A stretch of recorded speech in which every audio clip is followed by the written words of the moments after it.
Isa Group est une structure innovante dans le sens où elle intègre la mise en relation des entreprises de son territoire et des personnes en recherche d'emploi en intégrant la logique compétence auprès des deux.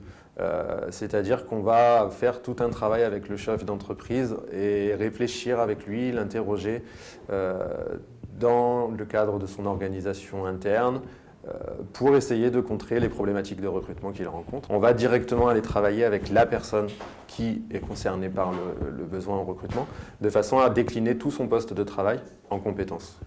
Ce qui va nous permettre de savoir ce qui relève de la qualification exacte de la personne, du salarié, et puis ce qui peut être éventuellement réalisé par une personne qui a des compétences un peu moins qualifiées.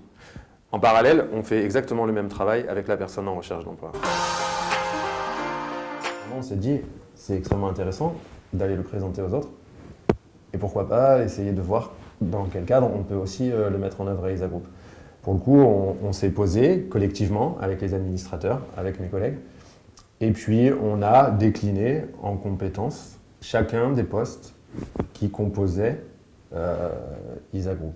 Et donc on a reconstitué des fiches de poste et on a réfléchi ensemble sur quel poste chacun se voyait le plus à l'aise en fonction des compétences qu'il avait et en fonction aussi de l'attirance, de l'appétence qu'il pouvait avoir sur chacun des postes.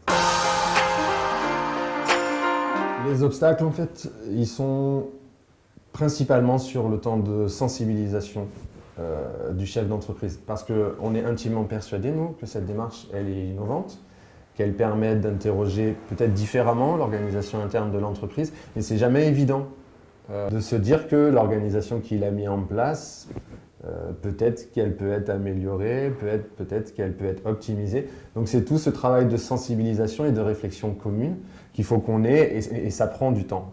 Après, par rapport à mes équipes en interne, la difficulté, elle a été liée au changement. Parce que c'est très facile de croire que parce qu'un fonctionnement existe depuis des années, c'est le meilleur qui est. Donc il faut qu'on accepte cette remise en question collective sur peut-être que la façon dont on fonctionnait peut être optimisée. Et donc prenons le temps de se poser, de réfléchir et d'essayer de voir si, à un moment ou à un autre, je peux améliorer l'organisation. Il y a tout un travail maintenant à faire avec les élus, avec les branches professionnelles, avec les chambres consulaires, pour essayer de voir comment cette synergie qu'on a pu créer avec quelques-uns, on est en capacité de la développer encore plus sur le territoire.